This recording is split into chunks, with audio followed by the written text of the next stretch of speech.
All right. Okay. You ready? I'm ready. I'm ready. You can just talk to me. Yeah. We're just going to have a light conversation. So, yeah. I called you a couple weeks ago. You did. Because when you look at, like, there's so many thousands of booths going to be here, right? Technology partners, service providers. And when I look at the automotive landscape, it's kind of daunting what we've done with the data and what we didn't think about 15, 20, 30 years ago that we're having to return on mistakes. And you kind of had some unique insights about the ability for us to kind of because of the data, because of the AI, because of all of that that's happening right now, kind of accelerate our mistake fixing. Right. Can you tell me what are you thinking about when it comes to data, AI, big data, how we pull all that together in the industry? Well, let's be honest, we're just humans, right? And this is an extremely human industry, as you guys love to say so much, right? But because of that, we have that which is legacy in us, right?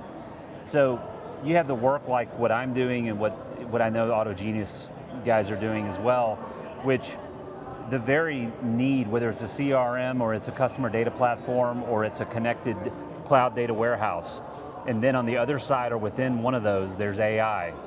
For the AI to work, right, you have to normalize data. And people think that normalizing or cleaning data is just simply making sure that you've got all the correct phone numbers, right? Right. Yeah. That's what they think. But it's about labeling data. It's about, from a schema and from a taxonomy standpoint, things that a dealer principal or even a general manager or an internet sales manager, they're not going to know how that works really, and they don't need to. And they don't need to, right?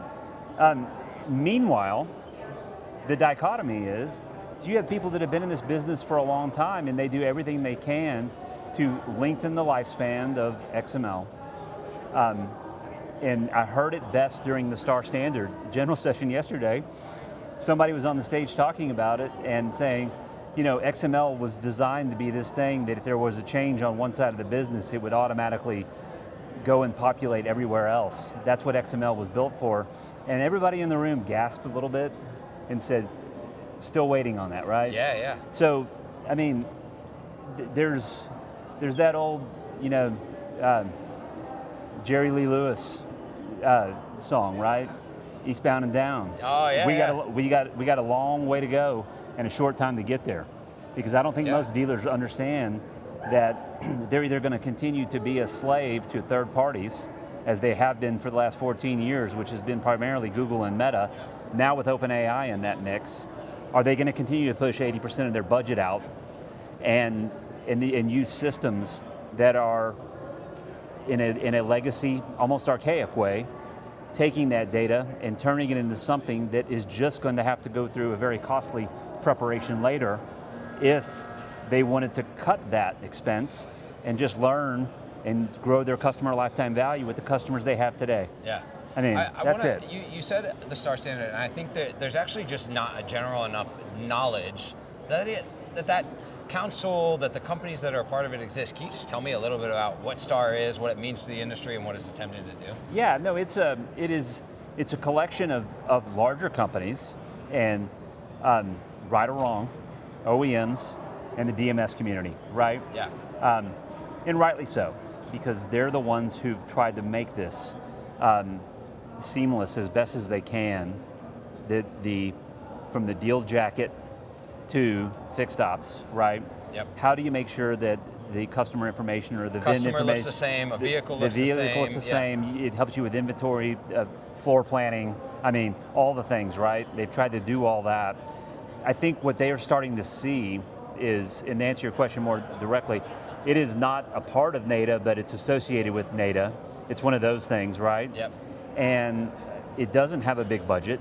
They shared the numbers with us yesterday, and I've seen them now for 3 years in a row, because I'm a Star member, right? Yeah. But it's a very different view that I think these monolithic entities, and I say that as a positive thing, these are decades-old companies that are not going to be able to pivot.